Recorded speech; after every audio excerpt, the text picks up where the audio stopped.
Inravio.com.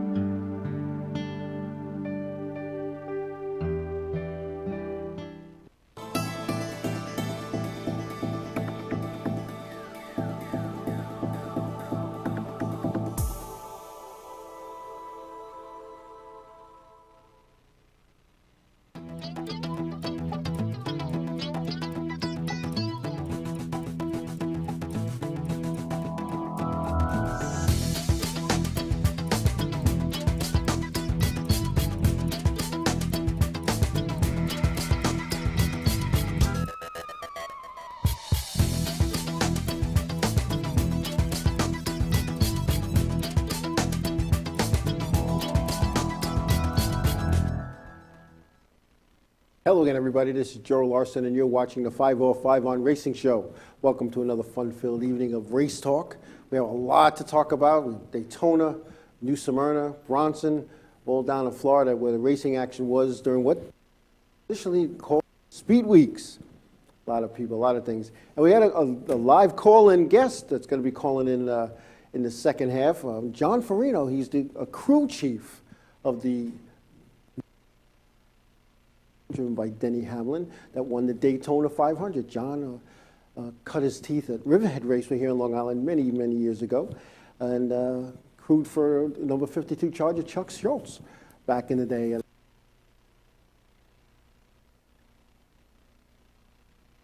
We have the champion crew chief, Denny Hamlin, Mike Wheeler, who also was a Long Islander. So it's all good. We have a lot to talk about. So we'll get right to it. A lot was going on. Volusia County Speedway there in Barnesville, Florida, had the Dirt Car Nationals. Hearn was the winner in the Dirt Car National race at Volusia. Brett Hearn made the show through the B-Main and actually started 22nd in that event and came back to win it. Brett Hearn, one of the winningest drivers on dirt. If you've ever seen him race, you'll know what I'm talking about. But this guy, he'll go through the field and not touch a car. I had the opportunity to watch him back in the 70s when he was first starting out. And this past summer at the Orange County Fair Speedway, the legendary House of Power. The guy came from the back 3 times in the Eastern States, finishing second. Unbelievable. On that incredible victory in the Dirt Car Nationals. Also down in Florida this past week at New Smyrna Speedway, actually I believe that was on the 14th, the K&M Pro Series ran at New Smyrna. Todd Gillian was the winner from the pole. Spencer Davis finished second. Ronnie Basso Jr. was third. Kyle Benjamin fourth. Then we had Justin Haley fifth. Noah Gregson sixth. Ryan Priest seventh, and Tyler Dipple eighth. Riley Herbst ninth, and Dominic Van Weerdingen rounding out the top 10.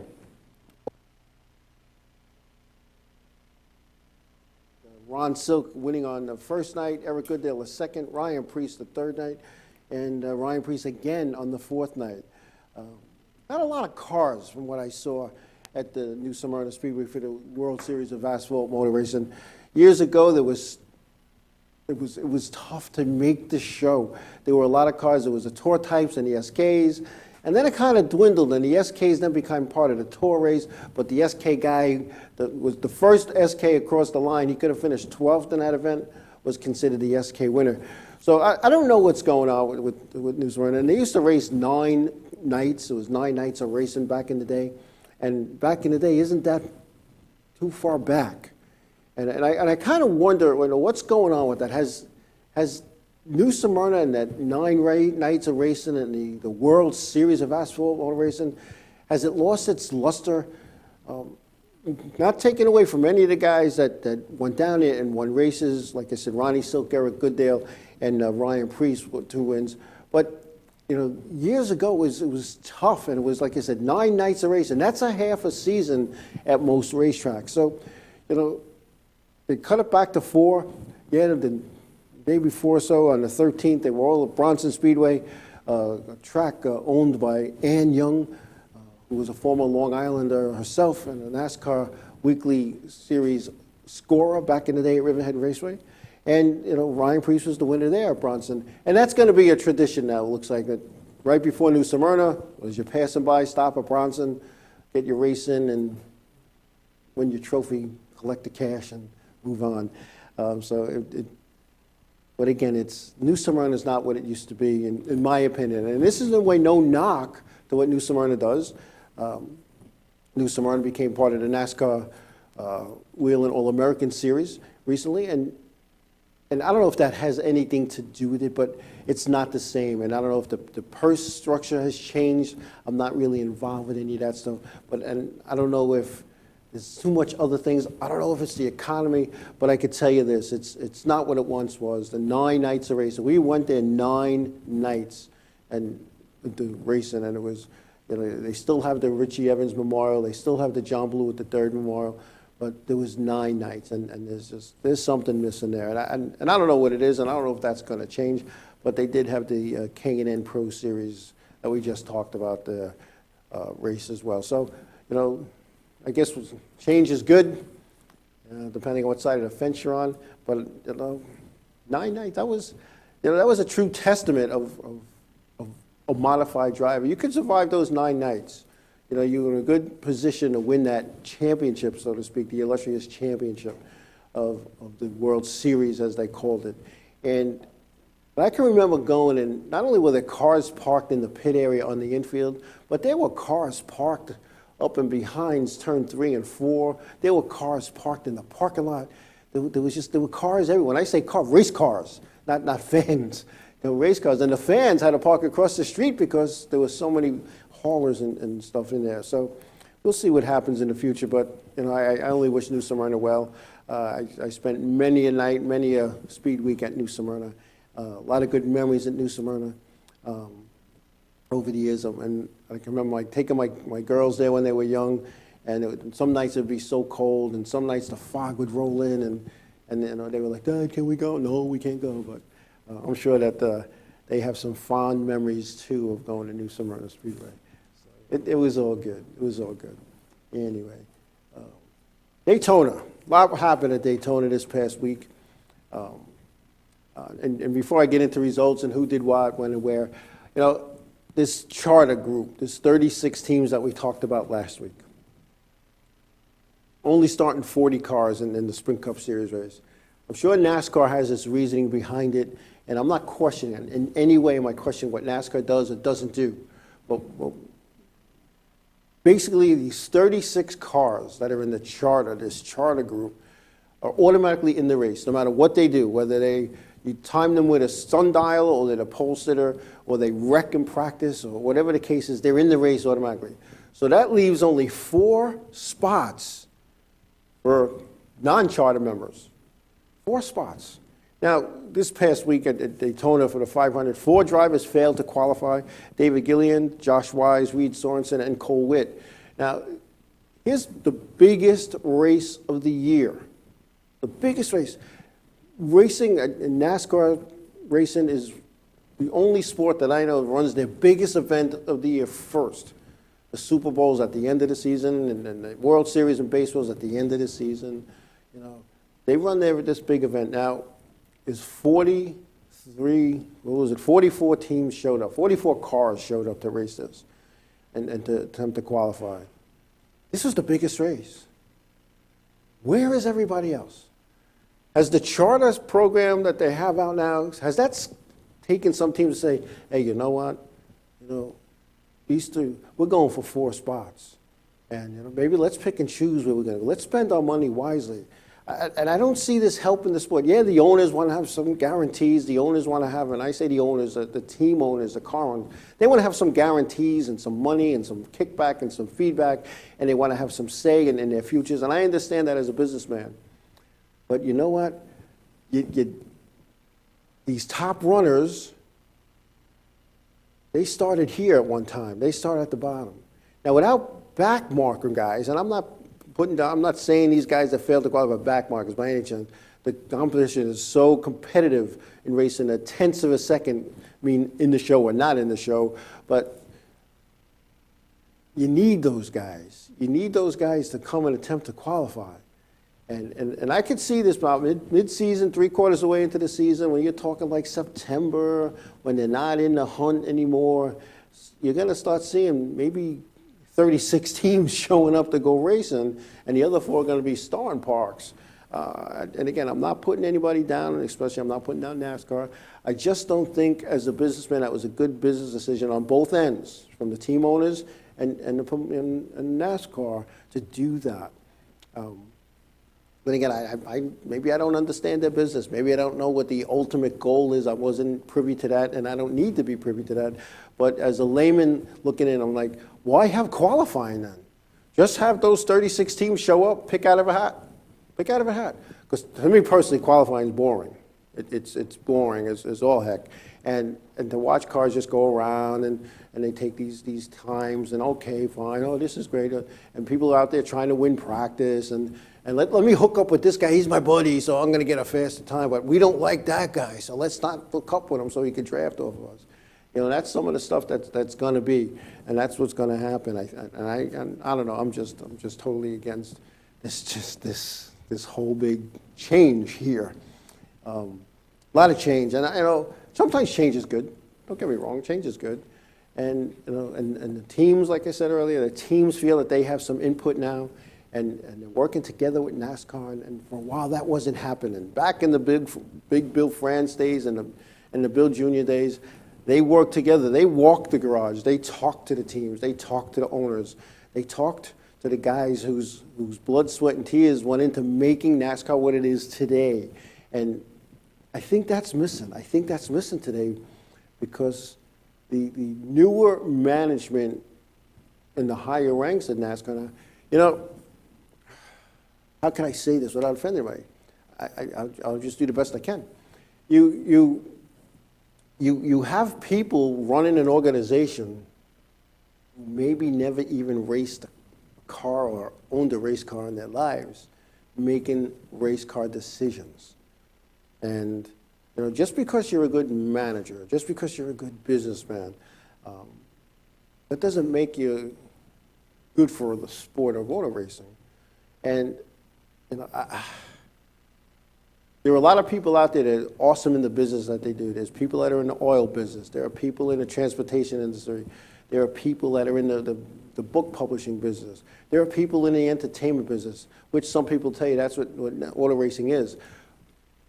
But because you could run a business, and it's all about, in the business, it's all about the bottom line. It's all about the balance sheet. But in auto racing, it's more entertainment than anything else. And you have to put a good product out there, and you have to have the right people in place to make that happen. But you know what? You need to go to the people putting on the show and saying, how can we make this show better? You don't make that show better by saying to these 36 teams, you're in the show automatic no matter what because, you know, you've given back. What about the Wood brothers? They've been in this sport since the beginning of time, since NASCAR formed, basically. And the Wood brothers, they invented the pit stop, the modern day pit stop. Back in the 60s, they practiced this. It was, if you watch old pit stops of the Wood brothers, and then you watch the other teams, they were getting in and out of the pits in 15, 16 seconds when the other teams were taking 25 and 30. You know, you gotta go back to the roots, and it's not all about the bottom line sometimes. I mean, yeah, you're gonna look at me and say, yes, it is, but you know, you just have to do that. And as the golf guy said, NASCAR went through this charter system. Who did not qualify for a race last year? And you're right, none of those guys in this charter missed a race last year, and I agree with that. But you know what? You're not leaving, you're taking the competitiveness out now. I'm all for, hey, you're going to start 40 cars or 43, whatever they choose. Now it's 40. You take the fastest 40 guys and gals, and that's who's in. Plain and simple. Nobody's guaranteed in. I was not a fan of provisionals, and I know how provisionals started when Richard Petty missed the Daytona 500 one year, and he went in screaming to Bill France, and he said, this would be the first 500 that a Petty's not in it. And all of a sudden, there was provisionals, past champions provisionals.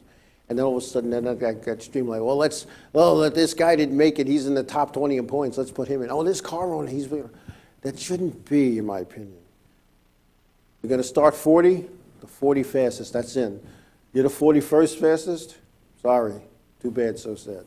Hey, we're going to take a break. When we come back, we'll talk a little bit more about Daytona, and we'll have the results from the duels when we come back.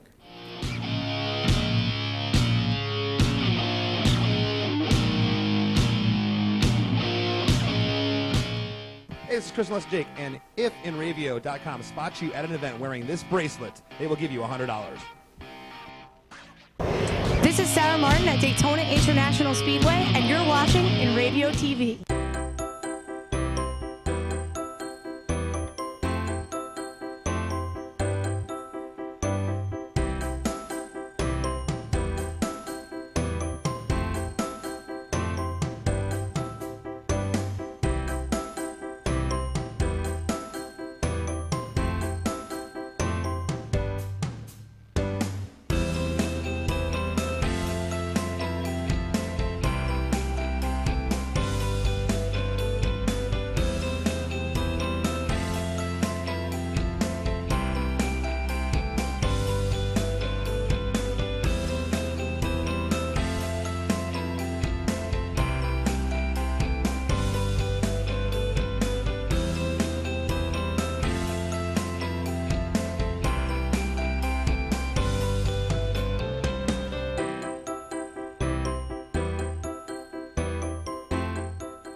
Village Music Shop of Mastic.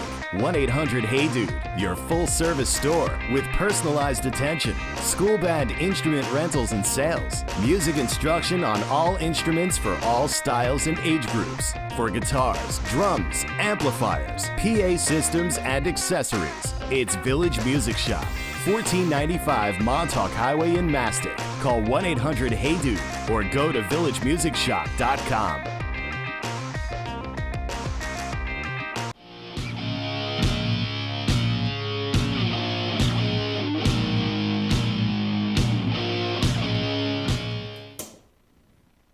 Hey, welcome back.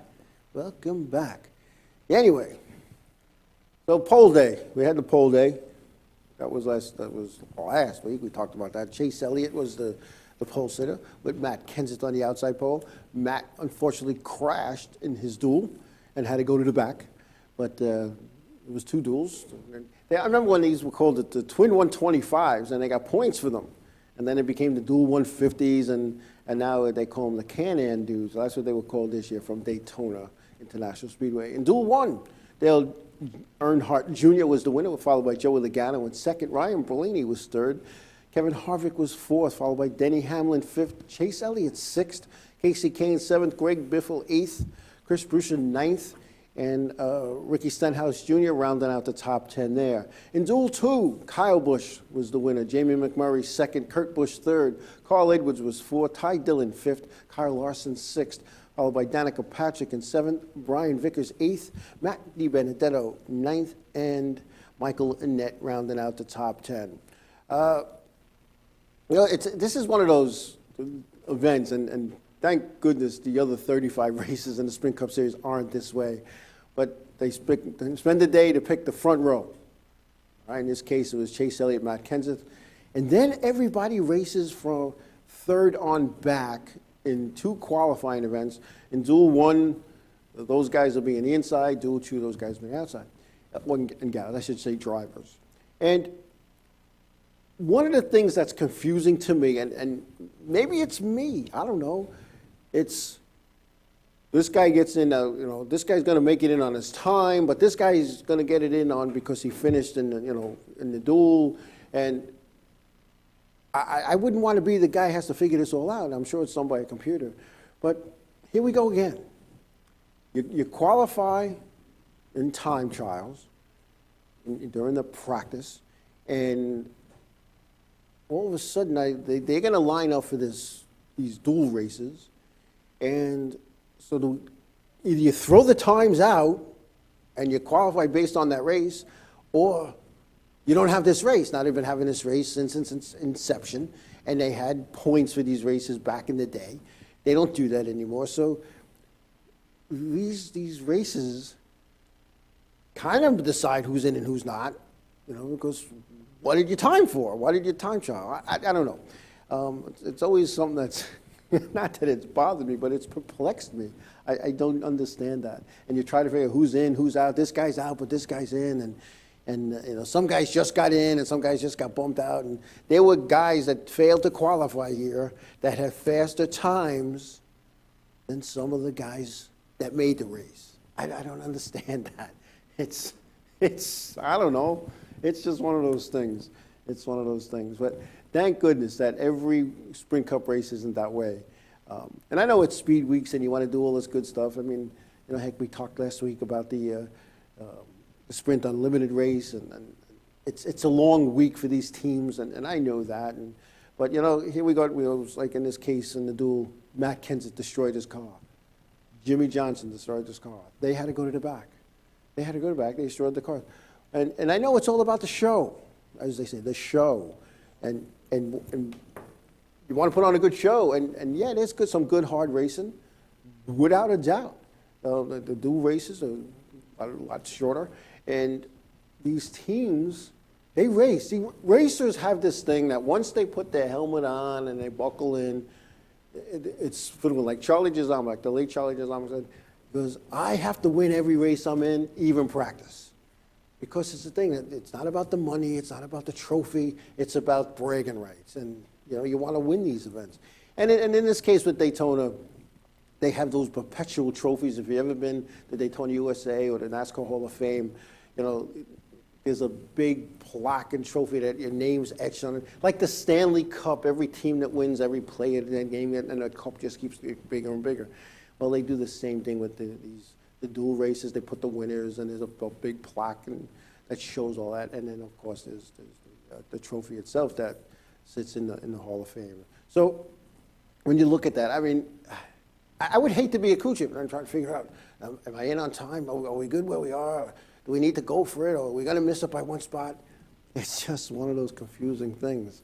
But anyway, that was the duels, as they call them now, the Can-Am duels from Daytona. So it's all about, we've become very commercialized, very commercialized. And it's all about, like I said, it's all about the dollars and the sponsorship. And yeah, a lot of guys wouldn't be racing if it were not for sponsorship. And I understand that. I was in the sponsor business. I kind of still dabble with that. But, understand something here. What has gotten racing so expensive? We as drivers and owners made it that way because, we want this part. We want to go fast. We want to go fast. And John Betts years ago told me, horsepower costs money, and speed costs money, and the more money you spend, the faster you're going to go. And that's this thing that people have in their heads, and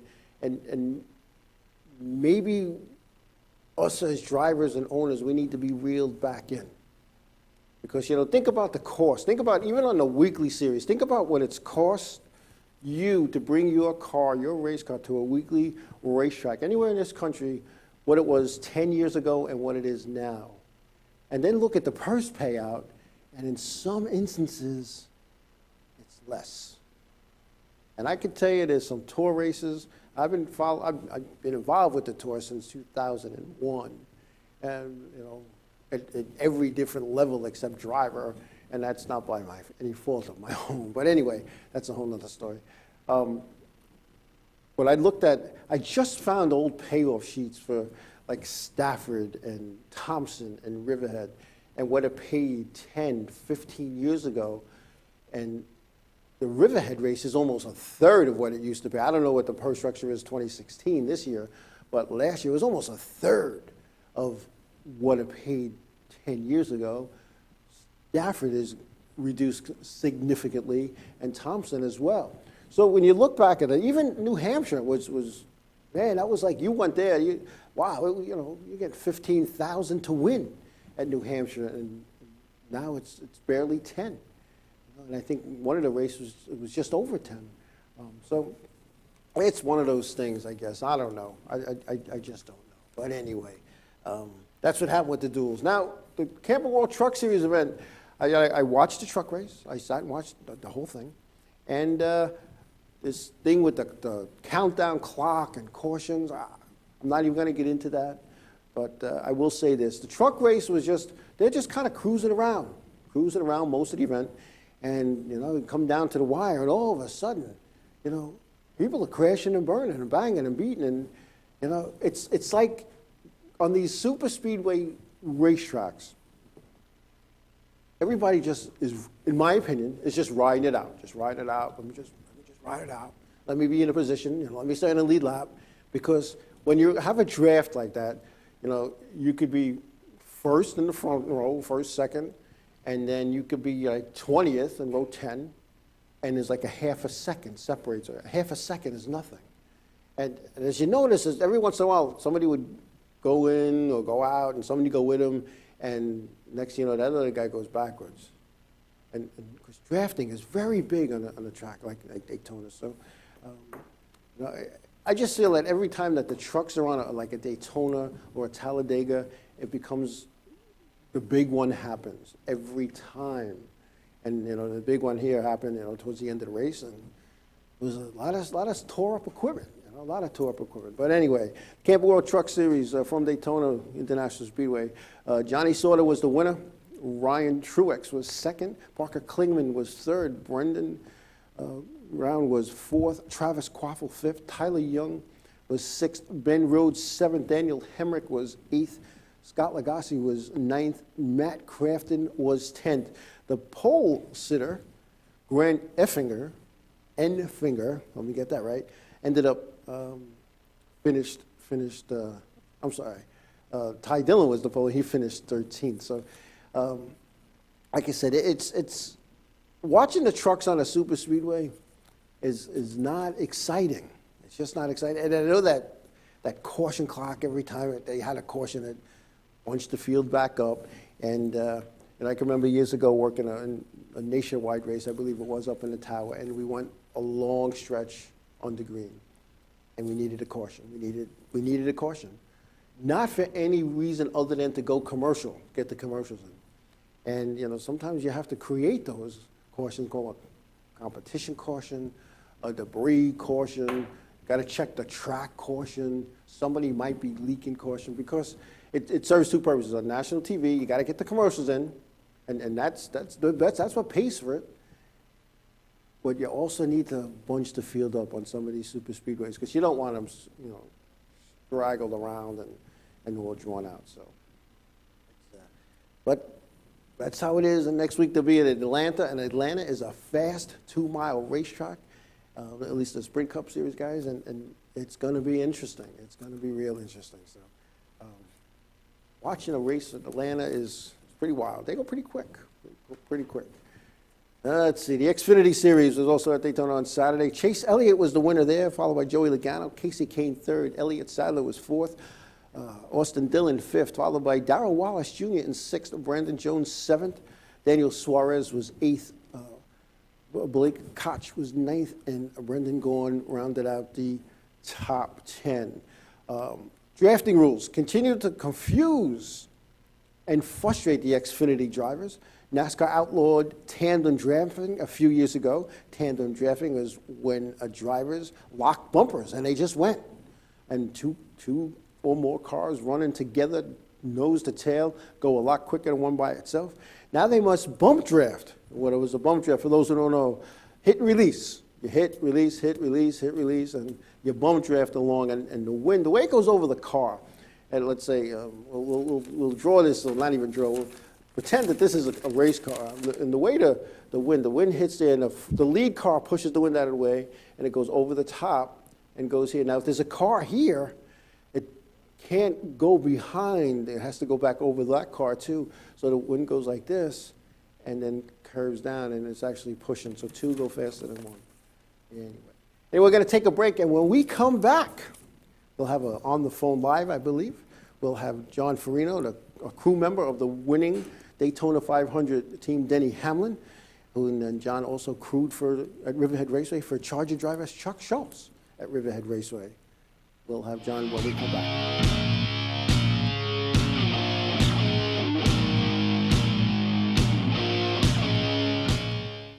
What's up, guys? We're Scared No Fair, and we're here with Inravio. if they catch you at a show with one of these bracelets, you will win $100. That's a lot of money. So get a bracelet. Do whatever it takes to get that. Hit them up online.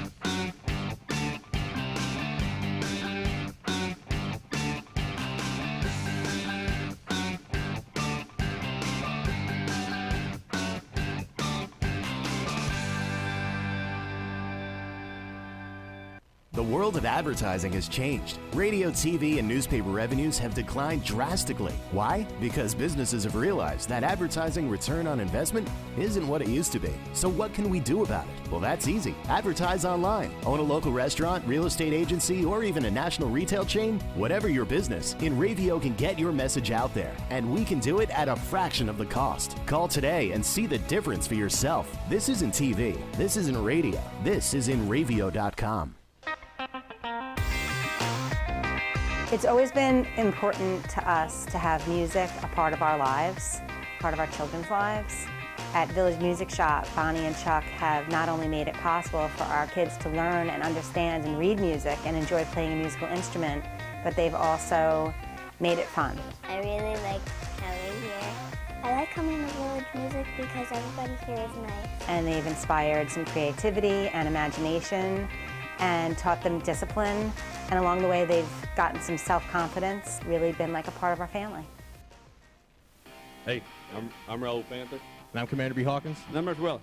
We're some of the proto-men.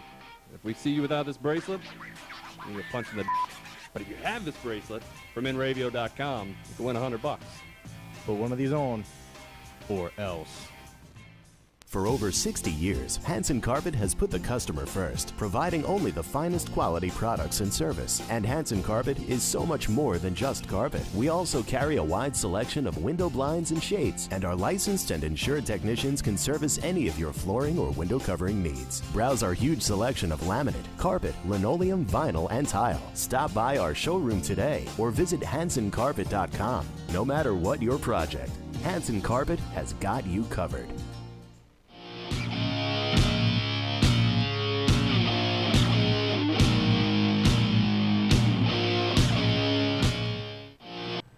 Welcome back. Welcome back live on the phone.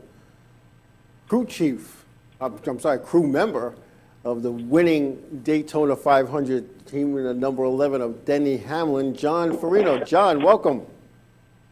Hello, how are you doing?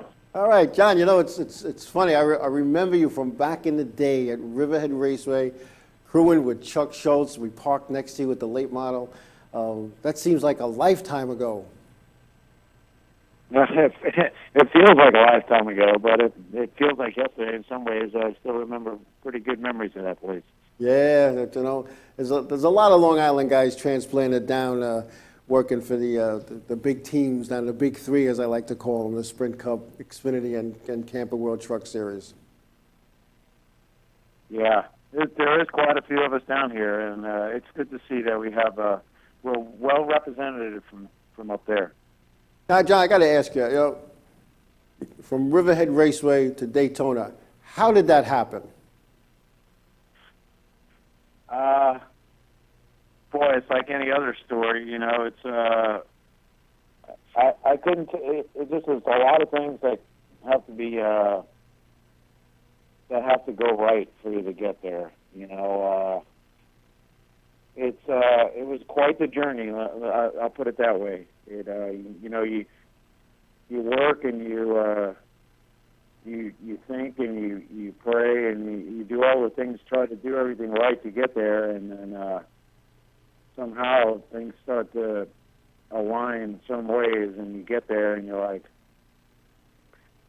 at some points you take it for granted, and then some points you don't, and then when things happen like you did yesterday, you appreciate every little moment of it. Now, when the checker flag flew, and I guess from your vantage point, you really couldn't tell right away that you guys won, or did you know right away?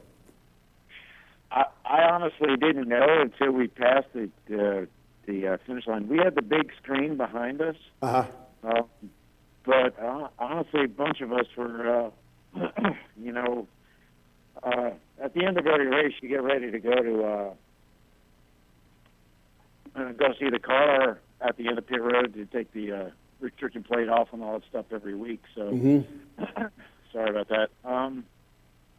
So a lot of us were, you know, a lap or two before, we're just kind of gathering everything up we usually take down there, you know, because you never really know, but at that point with a lap to go, we were probably thinking maybe fourth or fifth. And then, you know, you get the little run going, and we started, you know, really like, all right, we make it up to second. And then when we were side by side, we really didn't have any idea until after the checkered flag flew, actually. You know, our spotter was screaming about it. And, you know, they showed the replay real quick on the big screen, so it was crazy.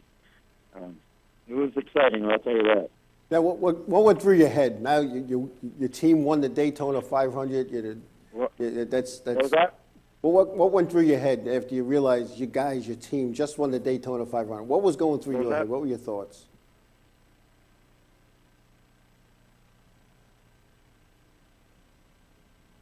What were your thoughts after you won the Daytona 500 as a team? What was going through your head?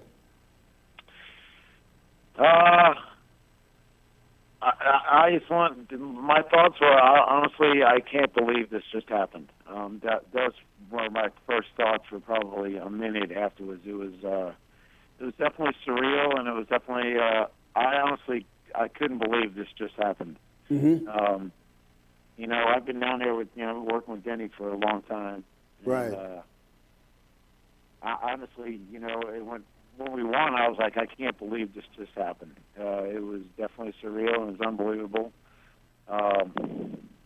Even in Victory Lane, you're like, this is unbelievable. I can't believe this just happened. Right. It was pretty crazy. Now, Victory Lane. A lot of people don't realize what goes on in Victory Lane, and I happen to work a couple of races at different levels, and I see this. Explain to us the hat deal with all the hats and the pictures. Run us through that a little bit. All right. Well, you know, obviously you wear your sponsor's hat.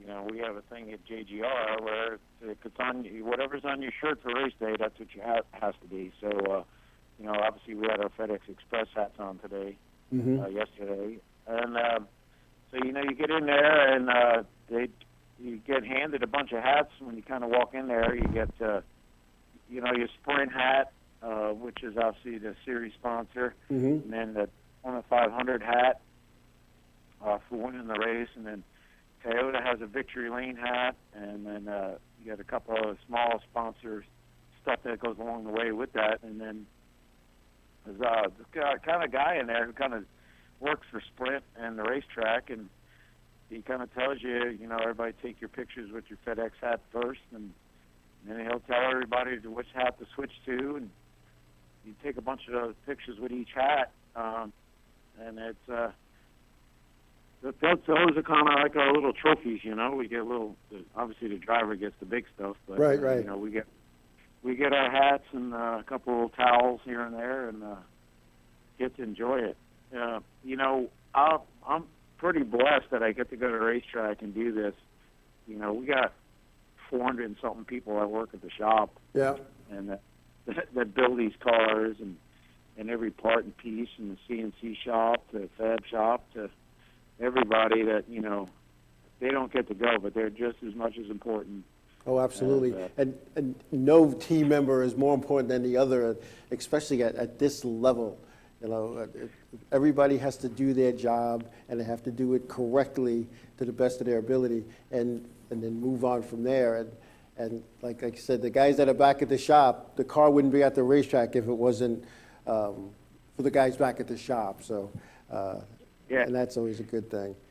John, I want to ask you, what specifically is your duty? What are your duties on race day? For basically the weekend, I'm an 18 guy, so I take care of the front end. I'm a front end mechanic, So I take care of everything basically from the firewall forward of the race car, with the exception of the engine. We have our TRD motor guy, Steven. He takes care of that end of it. But everything else, suspension-wise, you know, from steering boxes to idler arms to, you know, tie rods and all that stuff, and springs and brakes and all that stuff is my responsibility. We have an underneath guy, Troy. He does basically all the rear suspension and driveline stuff, gears and stuff like that. So, and then you know, we have a tire specialist and a shock specialist, and then our car chief, Leo. He's kind of like my immediate boss, but my responsibilities for the weekend are basically taking care of everything on the front end of the car, the whole front end of it, actually, you know, the mechanical end of it. And during the week, we prep the cars to get to the racetrack in the same fashion. Now, it's no secret. Every racetrack is a different setup, and you didn't learn as you go. You had to know this stuff. You had to basically have a basic understanding. From your humble beginnings at Riverhead Raceway to where you are today, a crew member of the Daytona 500 winning team, what did you do to prepare yourself for Daytona, to set up that car for Daytona? I guess to say, you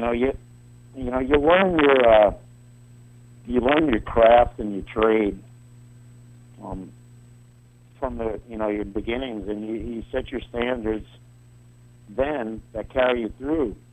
So, you know, you try to treat everything, whether it's, you know, your Charger car that we raced on, everything up to, you know, a Sprint Cup car, in that same fashion. Right.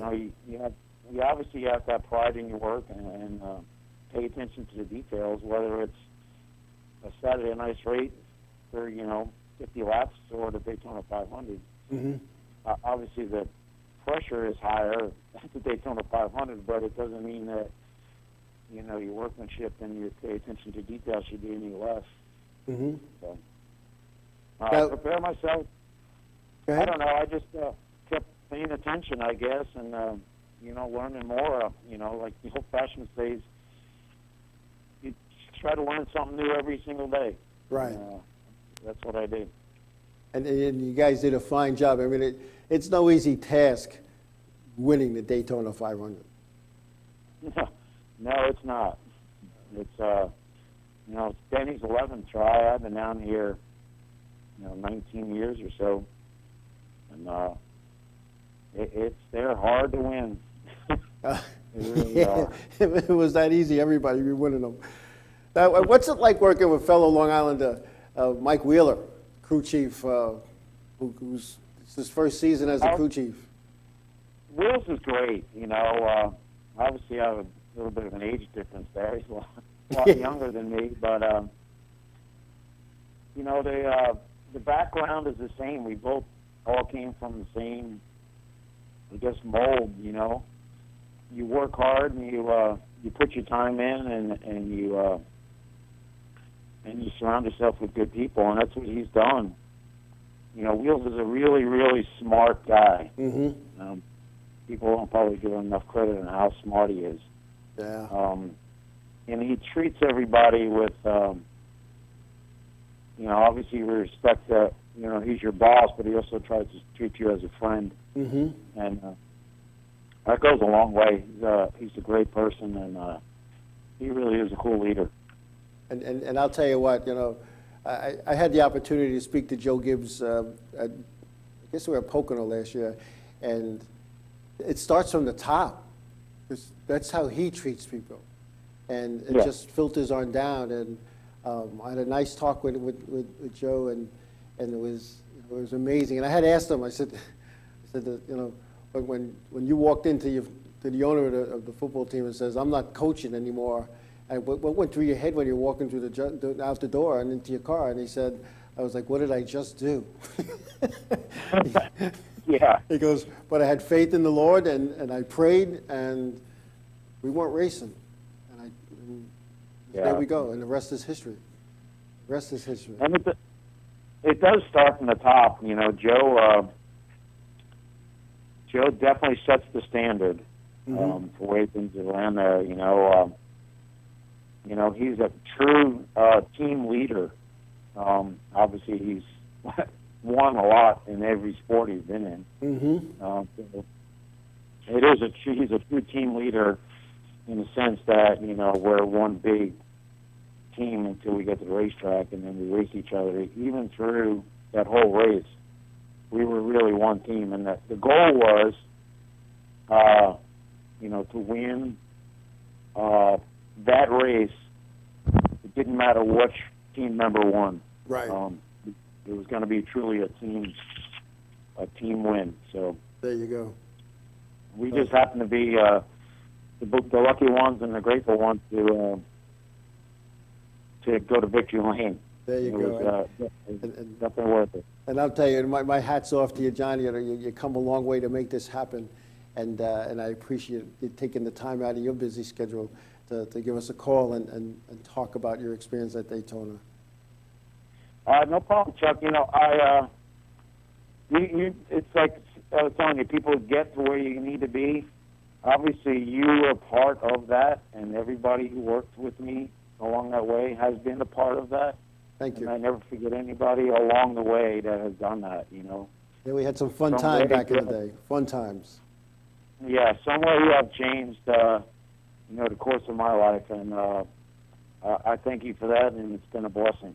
Absolutely, and it's you know, we do this sport we call auto racing, and we're all touched by certain people along the way, and I'm proud, John, to say that I knew you.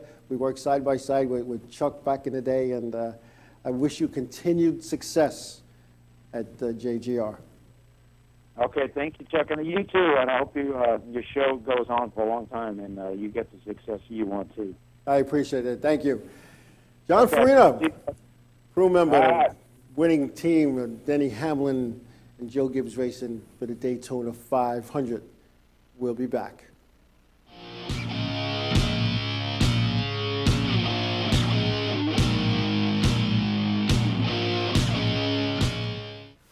Hey, I'm Raul Panther. And I'm Commander B. Hawkins. And I'm Rich Weller. We're some of the proto men. If we see you without this bracelet, you're punching the. But if you have this bracelet from Inravio.com, you can win $100.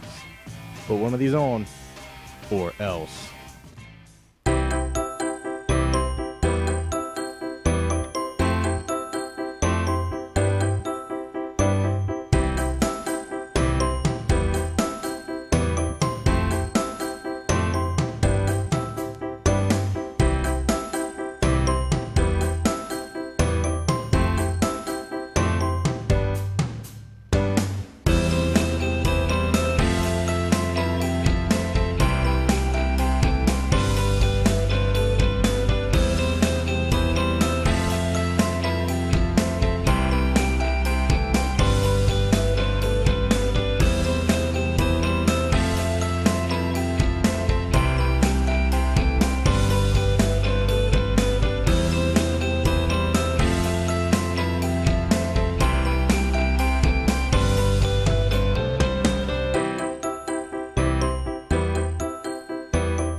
For over 60 years, Hanson Carpet has put the customer first, providing only the finest quality products and service. And Hanson Carpet is so much more than just carpet. We also carry a wide selection of window blinds and shades, and our licensed and insured technicians can service any of your flooring or window covering needs. Browse our huge selection of laminate, carpet, linoleum, vinyl, and tile. Stop by our showroom today or visit HansonCarpet.com. No matter what your project, Hanson Carpet has got you covered. The world of advertising has changed. Radio, TV, and newspaper revenues have declined drastically. Why? Because businesses have realized that advertising return on investment isn't what it used to be. So what can we do about it? Well, that's easy. Advertise online. Own a local restaurant, real estate agency, or even a national retail chain? Whatever your business, Inravio can get your message out there, and we can do it at a fraction of the cost. Call today and see the difference for yourself. This isn't TV. This isn't radio. This is Inravio.com.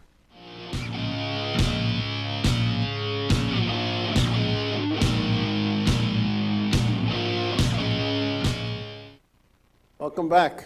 Again, I want to thank John Furino for taking time out of his schedule to talk to us. John, living in the South now, working with Joe Gibbs Racing. And you know, it's funny when you're thinking, I'm going to make a list of all the Long Island guys who are working for Sprint Cup teams and then Xfinity teams and Campbell Road Truck Series. And you will be surprised how many of these individuals came out of Long Island. And I'm willing to bet that just about, I'm gonna go on a limb here. Of the 36 charter teams that are in the Sprint Cup Series now, there's at least one Long Islander on every one of those teams, at least one. And you know, years ago it was a Southern sport. It was a guys from the North. What are you guys from the North? Well, you guys don't know nothing. And it just over the years it's changed and it's become, you know, a continental sport now. There's drivers from all over the U.S., California, Washington State, you know, New England, and of course the South, Midwest, and it's changed. It's a different sport than it was even just 10 years ago, and way different than it was 20 years ago. But anyway, we talked about John being in a winning team. Denny Hamlin's number 11, but you know, well, in fact, Mike Wheeler, Long Island is Mike Wheeler out of South Hold, Long Island, winning his first Daytona 500 as a crew chief with Denny Hamlin.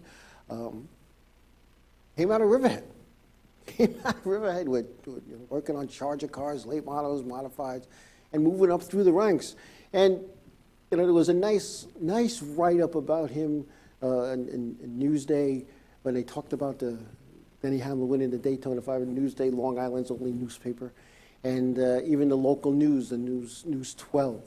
News 12 Long Island had a little blurb about him as well. In fact, they interviewed his parents, who talked about, you know, how they felt. And so, congratulations to Mike Wheeler. I'll tell you what, you know, like I said earlier, a lot of individuals left Long Island, went down south, did what they had to do to get in. And before the show, we were talking upstairs about some of the guys, and you know, and we were saying, oh yeah, oh that guy, oh yeah, that guy. And then when you look back, and I can remember when Tommy Ryan went down to work for Hendrick back in the 80s. It was like, wow, nobody from Long Island's going down there.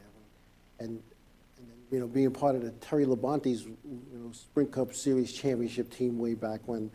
And so I'm going to put that list together, and we're going to talk about each of them, and maybe even try to get some of them to come on, whether they come live in studio or come visit, because a lot of those guys still come back to Long Island and visit their family and check out their roots. So. But anyway, Mike Wheeler, congratulations to Mike Wheeler. I met him briefly years ago at Riverhead Raceway. He probably wouldn't remember me, but I remember him. So it's just exciting that you know somebody. You know, Tommy Baldwin, you know, winning with the Burton back in the day, back in, oh gosh, it was like 2002, I think it was, 2001, 2002, back around that time. And you know, the list is endless. But anyway, Daytona 500 is no secret. Denny Hamlin wins the closest margin of victory in the history of the Sprint Cup, .001, with Martin Truex, hub to hub, coming to cross that start-finish line. Kyle Busch was third. Kevin Harvick was fourth. Carl Edwards fifth. Joe Logano was sixth. Kyle Larson seventh. Reagan Smith eighth. Austin Dillon ninth, and Kurt Busch rounding out the top 10. Again, Chase Elliott was the pole winner, as we talked about earlier. He crashed into the infield and finished a dismal 37th. Tough day for Chase Elliott. And, you know, one of the things that I wanted to talk about with the splitter that they have on the front end of these cars, they go spinning off the racetrack, and they hit the grass, and they're bumping and banging. The grass did more damage to his car than anything, because it ripped it right off. It like dug in like a snowplow. It's something I think they really need to take a look at. You know, somebody was saying, "Oh, they should just pave everything." Oh, you can't do that either. But you know, they got to take a look at that, in my opinion. But anyway, Sprint Cup moving on to Atlanta next week, and I can remember when Rockingham was the second race of the year. That's how far back. Wow, I'm showing my age now. I guess Rockingham. Born of Rockingham. There's a lot of those good old time things. You know, when I lived in Greensboro, North Carolina, I had the opportunity to poke my head into Rockingham. One time, that was back, wow, that's over 20 years ago. living down in the South, traveling, commuting. I commuted to North Carolina from Long Island every week, got on a plane every Sunday. In some cases, right after my race at Riverhead, I'd go hop on a plane and fly back. And I'd get home late Thursday or early Friday, and I'd go right to the race shop. Helped get my car finished. Well, it was finished. I helped load my car up on Friday nights because, I'd tear that thing up on Saturday or Sunday. I'd tear it up, let me tell you. And I'd get back and my crew would have it all together. Old crew chief and car owner, Sean Hansen. He just loved doing that stuff. I didn't love wrecking, but I'd come back and that car would be put back together. I don't know how he did it. But now his son Brian Hansen is driving for him at Riverhead Raceway in a figure-8 car. And started out in go-karts. All good. Have some fun. A lot of good memories. A lot of good memories.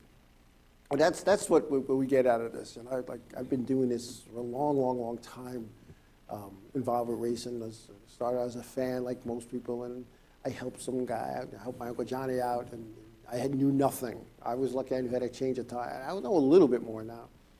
And then on the dare, you go out and you get a car and you go racing. And at some point, you realize maybe I shouldn't be a race car driver. Maybe I should do something else and be a car owner or something. But still having fun. Still having fun with this.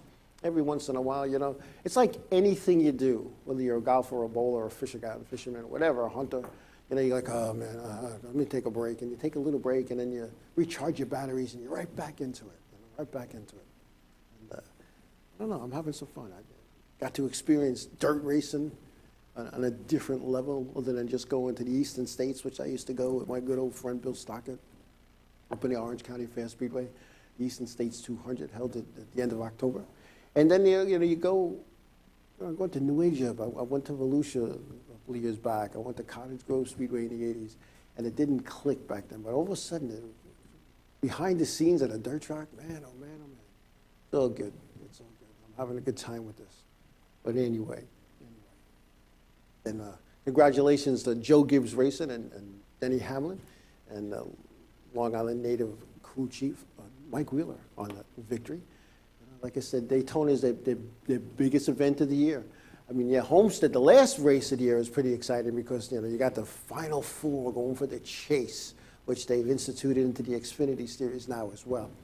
And that changes a lot of things because now, I can remember years ago when the guys would clinch the championship and maybe with 3 races left or 2 races left. And well, the year that there was like 3 or 4 guys still in a hunt, and back in the day with the Underbird, had the Underbird, and it was that guy's going to win. And you go back and you think about all those things, think about all that stuff. And Snoogle was saying, I know a little bit more now who you cannot know who Snoogle was, and you're not supposed to give away my secrets. I think we only have like a minute or 2 left. A real quick story. There was one of the guys I was helping, his car got destroyed in practice. They let somebody take it out. The car gets destroyed. They're going to load it up and go home. I said, bring it to the welder. We can fix this. And they're looking at me, and I'm telling the welder what to do. Iron Man welders, we're welding forever. I'm telling them what to do, how to do it. Boom, boom, boom. All of a sudden, they go out, and I think we had like a top 3 that night. And we're sitting there at the end, all of a sudden, I was called all kinds of things. You lying, and this, that, and the other thing. You know what you're doing. My father always told me to work smart and not hard. And that's one of the things I've carried on most of my life. I try to work smart and not hard. But anyway, I'm getting the signal that it's almost time to wrap up. So we're going to wrap it up right now. So I want to thank everybody for taking time out of their busy schedules, especially John Furino calling in from down south. I want to thank everybody. And wherever your endeavors are going to take you this week, whether you're going down to Atlanta for the Sprint Cup race or you're just hanging out somewhere, doing some sightseeing, spend some time with your family, be safe, be careful. Be sure you tell somebody you love them. Give them a hug. God bless you all. And we will see you next Monday night here at Inravio.com. Have a good night.